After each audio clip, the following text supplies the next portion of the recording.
on a pu commencer les travaux réellement de la construction de nos bâtiments L14 et L15 en septembre 2017.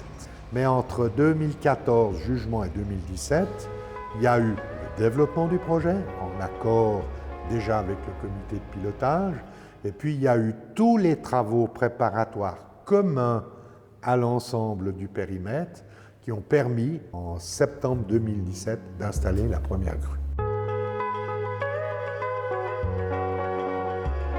Le programme des travaux, évidemment, il est volumineux, mais il fixe ce qu'on veut dans notre construction. Donc, sans rentrer trop dans les détails, par exemple, le nombre de logements, le type d'habitat, comment est-ce qu'on veut le construire, est-ce qu'il faut que l'ensemble, par exemple, des appartements correspondent aux normes handicapées, ce que nous avions choisi dès l'origine. Est-ce qu'il y en aura des commerces, lesquels, pour quel type de commerce on aimerait qu'ils participent à la vie active de tout ce contexte. Cette réflexion a nourri aussi les aspirations de l'architecte pour faire un rendu tel qu'on le voulait. On a choisi de participer à ce projet-là parce qu'il nous intéressait tout particulièrement. On était dans une friche ferroviaire. Rien de tout ce qu'on va voir ici autour n'existait. Tout était à faire. Et le programme tout particulier du lot A, qui sont ces 4 premiers bâtiments en tête de quartier de la Draie, nous semblait particulièrement intéressant. Alors le lot A, c'est le premier concours qui a été lancé et ça correspond à 4 bâtiments. Un bâtiment en forme de L mais qui est considéré comme 2 bâtiments. Et puis nous avons en face 2 autres bâtiments qui sont ceux de l'autre fondation, la FCIL.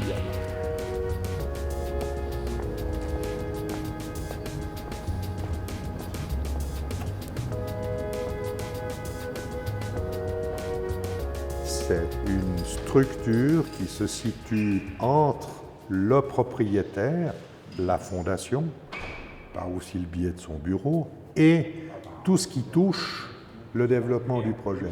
Architectes, ingénieurs, les différents ingénieurs qui constituent le groupe pluridisciplinaire, les autorités compétentes, que ce soit les services de l'État, la ville de Nancy, l'ensemble des partenaires qui ont tout de suite été rattachés au développement du projet, que ce soit l'unité d'accueil temporaire de répit, que ce soit le restaurant, le médecin, que ce soit les physios, un salon lavoir, donc il a fallu aussi avoir là dès lors des contacts avec des gens spécialisés, la crèche, parce qu'on nous avait demandé de mettre à l'intérieur de cette construction une crèche. Donc tout ça, c'est des acteurs de ce projet et il faut quelqu'un qui organise, qui orchestre tout ça pour s'assurer que les choses vont dans la bonne direction.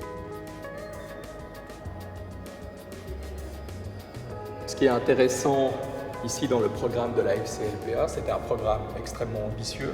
Non seulement il y avait de la mixité de types d'appartements qui étaient demandés avec des appartements intergénérationnels, mais il y avait aussi de la mixité programmatique, puisque au logement qui était demandé, il y avait toute une série de programmes annexes. On a un escalier, l'escalier principal, qui lui se développe jusqu'au tout dernier étage. On va jusqu'à aller capter la lumière zénitale tout en haut. Et ça nous permettait aussi de donner une orientation, un repère aux gens. Depuis ici, on a de manière visible tous les différents programmes qui participent à cet immeuble.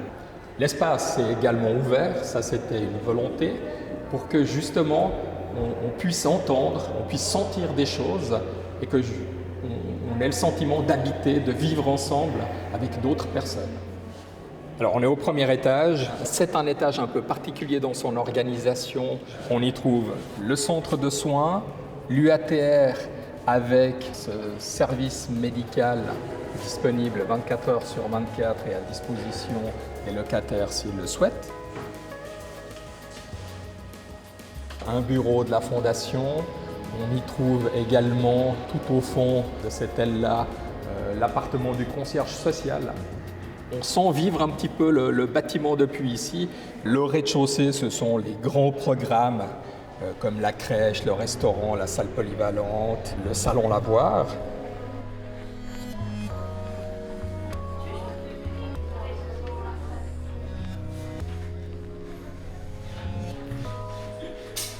À chaque étage, sinon, on a des logements, on y trouve des espaces de rencontre avec différentes qualités et différentes orientations.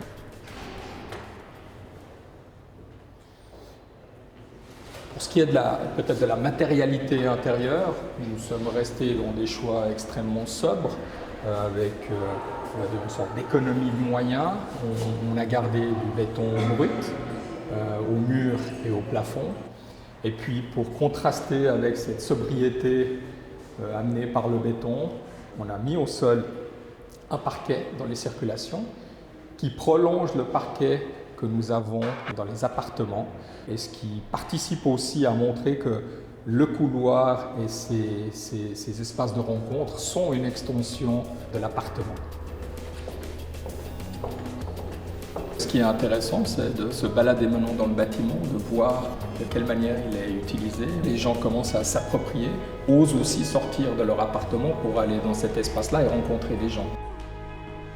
Voilà, on voit le bâtiment vivre, donc de ce côté-là, on est plutôt heureux.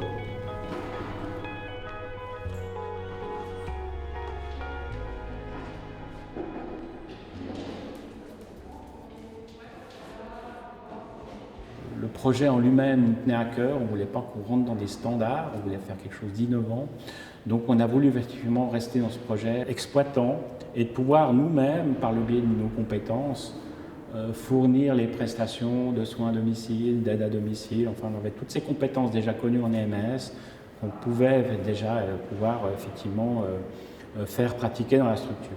Et on a dû pendant 2 ans bien répéter, recadrer effectivement que la structure, l'HEPS de l'Adret, était une structure inédite, qui n'existait pas, qui était ni en IATR, ni en IAPA, ni en EMS, mais en mélange de tout ça.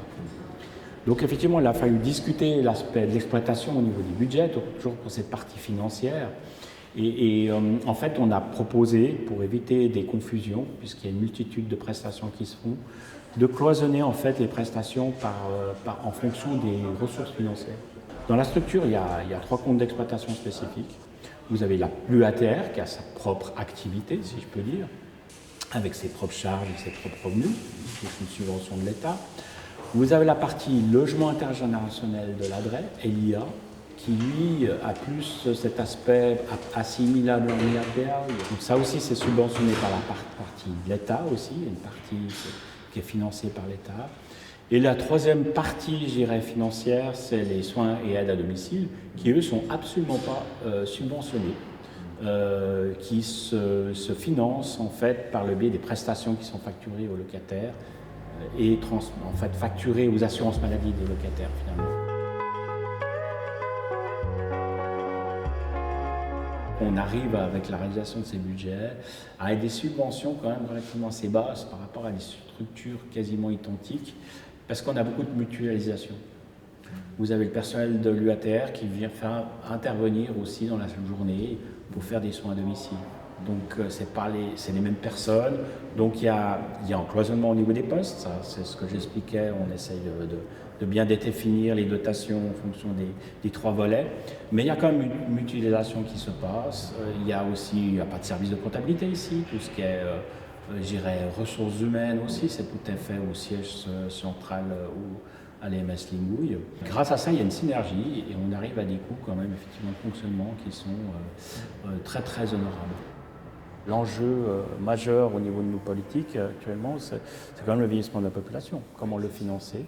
Et je pense que des structures comme l'Adret coûtent peu cher finalement à l'État et rend service à la population d'une manière très utile.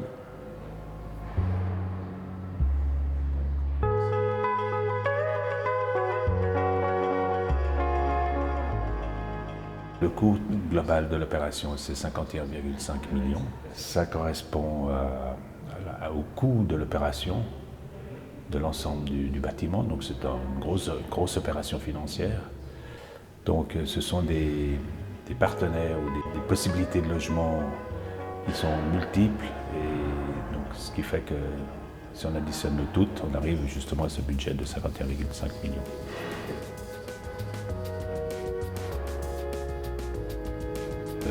La Fondation, en termes de fonds propres, a mis 10 millions, donc à peu près 20%. Et le reste a été financé à travers une hypothèque. Les loyers doivent couvrir les charges hypothécaires, premièrement, et puis il y a un certain pourcentage qui est destiné à couvrir les charges salariales de cet établissement-là. Donc normalement, il ne doit pas y avoir de problème particulier. Donc on a confié l'ensemble du bâtiment au niveau de l'exploitation à l'association des MS de Lancy, qui elle est chargée de faire tourner à travers ses services l'ensemble du bâtiment aussi.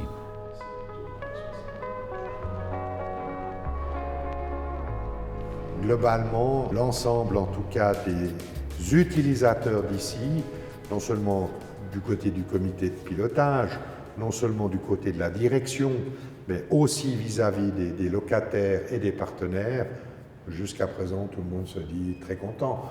Donc c'est la preuve que l'objectif qui avait été choisi, même si il va peut-être encore évoluer un tant soit peu, parce qu'évidemment toute cette philosophie que nous avons développée, elle s'est concrétisée par cette construction, mais on voit aussi qu'avec certains utilisateurs, il y a des choses qu'il faut moduler, modifier peut-être, mais il n'y a pas de gros changements, c'est des petites adaptations, d'ailleurs qu'on fera, et ça on le savait, au fur et à mesure.